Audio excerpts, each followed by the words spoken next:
एक आशीष के डोर कितने लोग खुलवाना चाहते हैं आज? कितने लोग खुलवाना चाहते हैं आज? आशीष के डोर खुलवाना चाहते हैं?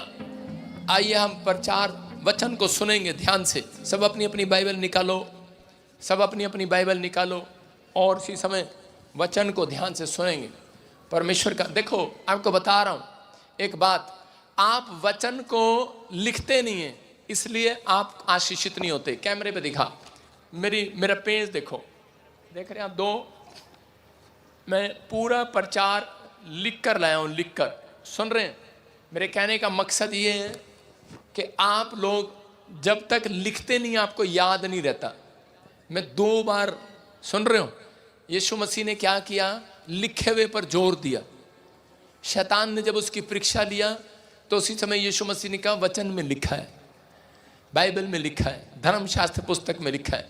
शैतान आपकी बातों से नहीं हारता, कह रहे कि वो वचन से हारता है। हालेलुया। प्रार्थना से हारता है। जब आप लिखते हैं तो परमेश्वर आपके जीवन में काम करता है। बोलो हालेलुया। हालेलुया। आज से विश्वास करना है, पवित्र आत्मा आपके जीवनों में 100 गुना बरकत देगा यीशु मसीह के नाम में। आइए सब इस समय वचन की सेवकाई के लिए तैयार हो जाएं। कितने लोग तैयार हैं आज? कितने लोग तैयार नहीं हैं आज? हाथ उठा के बताऊं। पवित्र आत्मा जी मैं प्रार्थना करता हूं तेरा वचन जब खुले, पवित्र आत्मा जी आज मेरे पिता परमेश्वर इनका दिल खुले, और इनका दिल खुले तो तेरी मुट्ठी खुले, आकाश खुले, स्वर खुले, और इसी समय जो ये मांग रहे हैं इनको मिले आज यीशु मसीह के नाम में। बोलो आमीन। आपके सिंपल तरीके से आपको समझ में आया, वचन का बीज जब अंदर जाता है तो वो 100 गुना फलवंत होना चाहता है, लेकिन किसी के अंदर 30 गुना, किसी के अंदर 60 गुना। जो विश्वास नहीं करते उनके अंदर 30 गुना, 60 गुना, 100 गुना होगा। आज बहुत सारे लोग अलग अलग तरह की परिस्थितियों में फंसे हुए हैं, कोई कर्जे में, कोई बीमारी में, कोई समस्या में। एक मूर्ख ने कहा परमेश्वर है ही नहीं। बाइबल बोलती है एक मूर्ख बोलता है कि कोई परमेश्वर नहीं है। एक बार एक आदमी, एक पास्टर बाल कटवाने के लिए गया नाई की दुकान पर, और जब नाई की दुकान पर गया तो उसी समय उस नाई ने पूछा आप कौन हो? उसने कहा मैं पास्टर हूँ। उसने कहा अच्छा क्या करते हो? पास्टर किसको बोलते हैं? उसने कहा जो परमेश्वर का काम करते हैं, प्रार्थना करते हैं लोगों के लिए, वचन सुनाते हैं। कहता उसको पास्टर बोलते हैं। कहता अच्छा। कहता लेकिन कहता मैं नास्तिक आदमी हूँ, मैं परमेश्वर को मानता ही नहीं हूँ। कहता कोई परमेश्वर नहीं है। उसने कहा, कहता वचन में भी लिखा है। कहता मूर्ख ने कहा कोई परमेश्वर नहीं है। तो उसने कहा, कहता कि मैं मूर्ख हूँ। उसने कहा कि मैंने वचन की बात बताई है। बोलता है, कहता कोई परमेश्वर नहीं है। उसने पूछा क्यों, कारण क्या है? कहता है अगर परमेश्वर होता, ये देखो बाहर कोई लंगड़ा है, कोई टूंडा है, कोई गरीब है, कोई भीख मांग रहा है, कोई पागल है, कोई सड़क पर बैठा है, कोई कुछ कर रहा है, परमेश्वर इतने दुख क्यों देता अगर परमेश्वर होता तो? उसने कहा, उसने उसको एक सिंपल तरीके से समझाया। उसने कहा मैं आपको समझाता हूँ। कहता मैं आपको नाई नहीं मानता। कहता नाई होते ही नहीं है। कहता मैं कौन हूँ? कहता नाई हूँ मैं। कहता जब तू परमेश्वर को नहीं मानता मैं तुझे नाई नहीं मानता। कहता है नाई होते ही नहीं है। कहता नहीं होते हैं। कहता एक मैं खड़ा तो हूँ। कहता नाई होते ही नहीं है। कहता अगर तू नाई होता तो कहता वो देख बाहर एक पागल बैठा, उसकी दाढ़ी इतनी बड़ी है, इतने उसके बाल इतने बड़े हैं, तू जाकर उसको काट देता, उसके बाल साफ कर देता। अगर तू नाई होता तो तू नाई नहीं है। तो उसने उसको कहा तू नाई नहीं है। तो वो उसी समय वो कहने लगा, कहता ये आदमी अगर अंदर आ जाए ना, अंदर, कहता 5 मिनट में बंदा बना के बाहर भेज दूंगा। अंदर तो है ये। कहता मेरा परमेश्वर भी यही कहना चाहता है, 5 मिनट के लिए कहता कि डोर खोल दो, अंदर आ जाओ, अंदर हालेलुया, बंदा बना के भेज दूंगा आज। आमीन। लेकिन कहता चर्च में नहीं जाना, वहां तो धर्म बदलते हैं। अबे एक बार अंदर आके तो देख, तेरा मुंह क्या थोपड़ा भी बदल के भेज देंगे। हाँ हालेलुया। कहते धर्म बदलते हैं, हम कहते हैं हम सब कुछ बदल देते हैं। शक्ल भी बदल जाएगी, बाल भी शाइनिंग मारेंगे, आपका कोट भी, आपके जूते भी शाइन मारेंगे, आपके कपड़े भी शाइन मारेंगे। लोग कहेंगे आपको पैसे मिल गए, हम कहेंगे हाँ मिल गए हैं, क्योंकि ऊपर से खुदा मेहरबान हो जाता है। जो उसके लिए दिल खोल देते हैं उसको अंदर बुला लेते हैं। हालेलुया। समझ में आया कि नहीं? कह रहा है कि हम भी नहीं मानते कि तुम हो। विश्वास करना है। तो आज परिस्थितियां कैसी भी हों, लेकिन बिना विश्वास के परिस्थितियां भागती नहीं है। क्या आप विश्वास करते हैं कि आज आपकी गवाही बनेगी?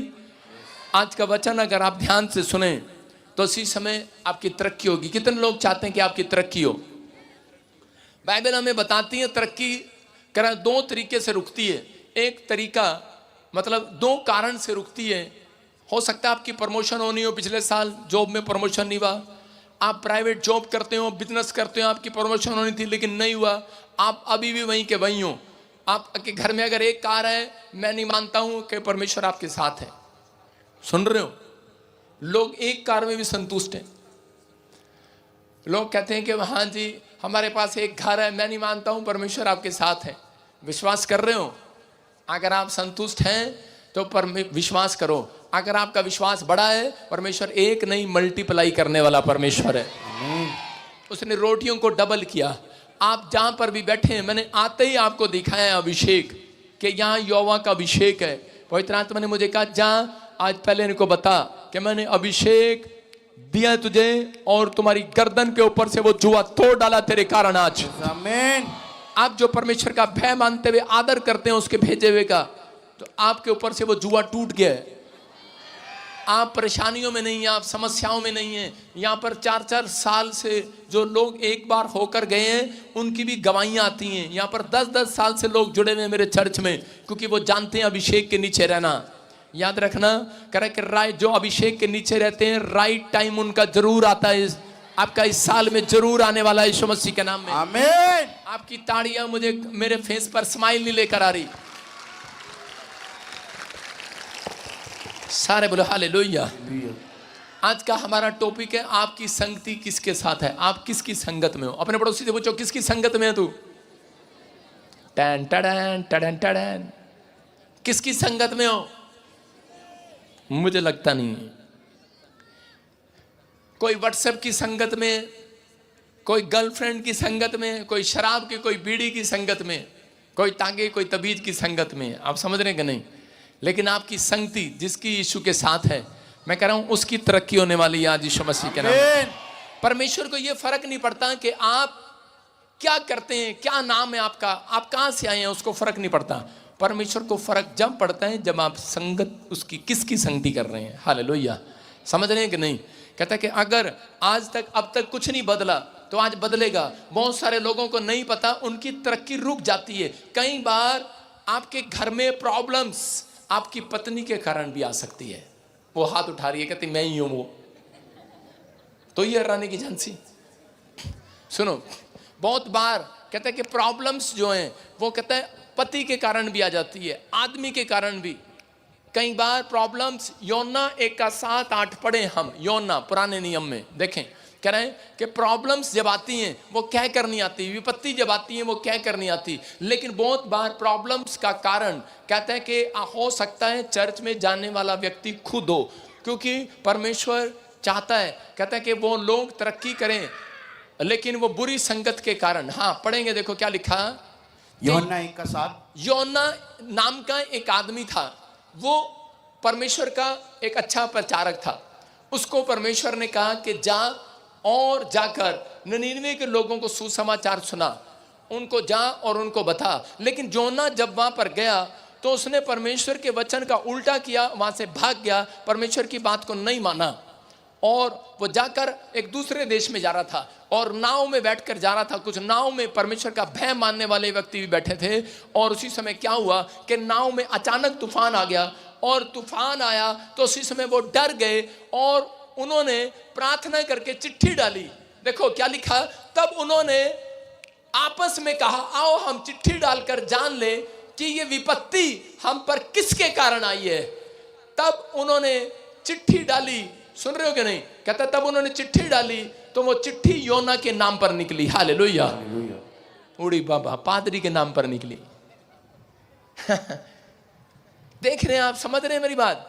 कह रहा है जो देखते हैं वहीं जाकर सिर झुका लेते हैं, जो देखते हैं वही कर लेते हैं। परमेश्वर का आत्मा कह रहा है, कहता है कि बुरी संगत में अगर आप जुड़े हुए हैं, अगर आप जुड़े हुए हैं, मैं फिर बता रहा हूं, देखो मेरे साथ क्या हुआ। मैं 1.5 साल से प्रभु में था। जब मैं प्रभु में आया तो उसके बाद मैं क्या करता था, मेरी तरक्की रुकी हुई थी 1.5 साल से प्रभु में आने के बाद।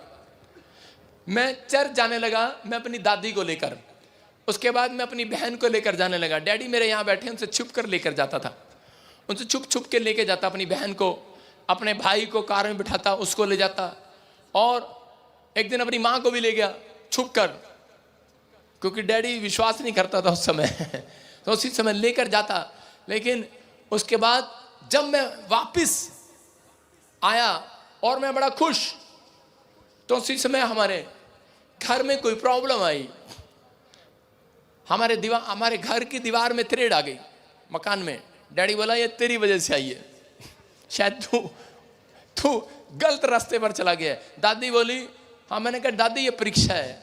लेकिन परिवार में दादी ने बोला तेरी तरक्की क्यों नहीं हो रही, अब तक इतने साल हो गए हैं तेरी तरक्की नहीं हो रही। दादी प्रार्थना करती, कहती हे प्रभु मेरे बेटे का ध्यान करना, हाथ उठा के प्रार्थना करती हो। लेकिन मैं दादी को हमेशा टाल दिया करता।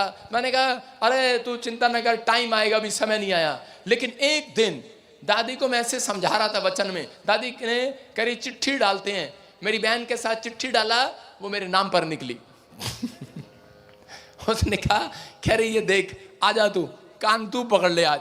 यदि क्या करता है तू, बाहर जाता है, क्या करता है, प्रभु में आ गया, हमें चर्च ले जाता है, लेकिन खुद तेरी तरक्की, कहता है हमारी भी तरक्की रुकी हुई है। कह रहे चिट्ठी निकली आज तेरे नाम पर, तूने हमें सिखाया है कि बाइबल में ऐसे लिखा है, तेरी बहन ने चिट्ठी डाली है, तो बता क्या करा। मैंने कहा मैं क्या करता था, क्योंकि टाइम पास नहीं होता था। मैं जाता था अपने पुराने दोस्तों में, वो शराब पीते थे और मैं मुर्गा खाता था, और उनके साथ गप्पे मारता था। पेट्रोल डाला, घुमाया उनको शहर में, शराबियों को, और शाम को घर आ गया। फिर टाइम पास नहीं होता था, सुबह प्रार्थना करी, शाम को फिर दोस्तों के साथ निकला, उन्हें शराब पिलाई, वो अपने आप पीते थे पैसों से, उनको मैं पैसे नहीं देता था, इतना तो मुझे पता था। और मच्छी बनाई, मच्छी खाई, बकरा खाया, पनीर खाया, जो मर्जी खाया, आलू खाया, टिंडे भटिंडे जो मर्जी, चिप्स खाया, जो मिला, कोल्ड ड्रिंक मिली खाया। उनके साथ बैठकर वो बुरी संगति में गप्पे मारते थे, और शाम को फिर मैं घर आ गया। और उसी समय प्रभु ने मेरे से बात किया प्रार्थना में, कह रहा तेरी दादी ठीक कह रही है, चिट्ठी तेरे नाम पर निकली है, तेरी प्रमोशन कहता तेरी बुरी संगति की वजह से आज भी रुकी हुई है। आप समझ रहे हैं कि नहीं। उसी समय मैंने हाथ उठाया और परमेश्वर से माफ़ी मांगी, और उस दिन से मैंने वो बुरी संगत में जाना छोड़ दिया, उन लोगों को छोड़ दिया जो मेरी आशीष में रुकावट बन रहे थे। यहाँ पर बाइबल बोलती है, कह रहे कि जब योना, कह रहे कि उस समय में चिट्ठी निकली योना के नाम पर, तो उन्होंने कहा, कहते अब उपाय तो बता दे। कह रहा पादरी भी तू है, उपाय तो बता दे। उसने कहा, कह रहा ये तूफान कैसे शांत होगा। कहता कि तुम मेरे को उठा के आज समुद्र में फेंक दो, पानी में फेंक दो, कह रहा तूफान शांत हो जाएगा। उन्होंने उसको समुद्र में उठाकर फेंक दिया और तूफान शांत हो गया। अगर आपकी पत्नी, आपके बच्चे, आपके परिवार के कारण अगर कोई भी तूफान आया है, तो आज घर जाकर उन्हें पानी में फेंक दो। आज बोलो हालेलुया। फेंक सकते हो कोई? कह रहे हैं आज फेंकने के लिए नहीं बोल रहा हूं, आपको समझना है। अगर आपके कारण तूफान आया है, कहता है कि अगर कह रहा है कि आप पानी में फेंकने की जरूरत नहीं है, अब यीशु मसीह आया, कह रहा है जो पश्चाताप करेगा तूफान कर देगा, शांत हो जाएगा यीशु मसीह के नाम में। बीमारियों का तूफान शांत होगा, समस्याओं का तूफान शांत होगा। कह रहा है कि हर बीमारी का, हर प्रॉब्लम्स का तूफान शांत होगा।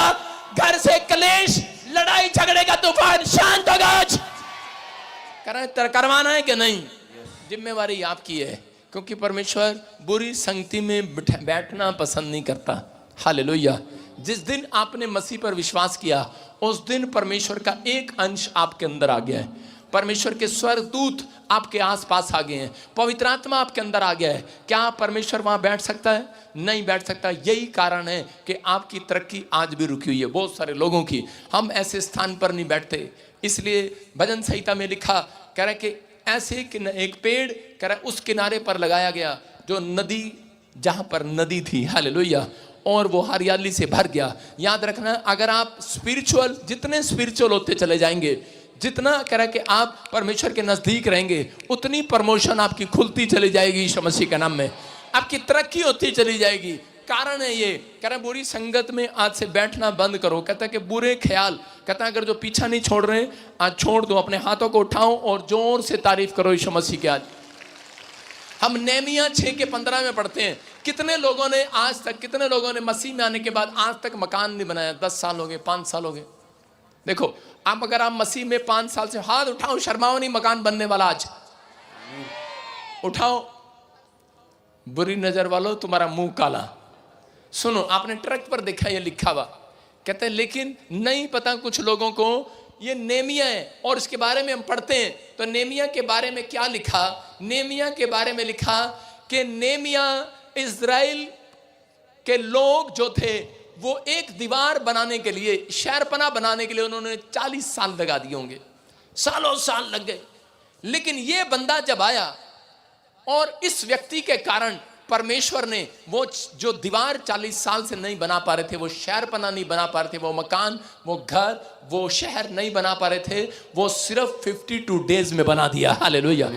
52 दिन में। आप पढ़ो लिखो, लोग हैरान हो गए। लिखा एमूल महीने के 25वें दिन को, अर्थात 52 दिन के भीतर शहरपना बनाई गई। और इसके आगे लिखा जितने लोगों ने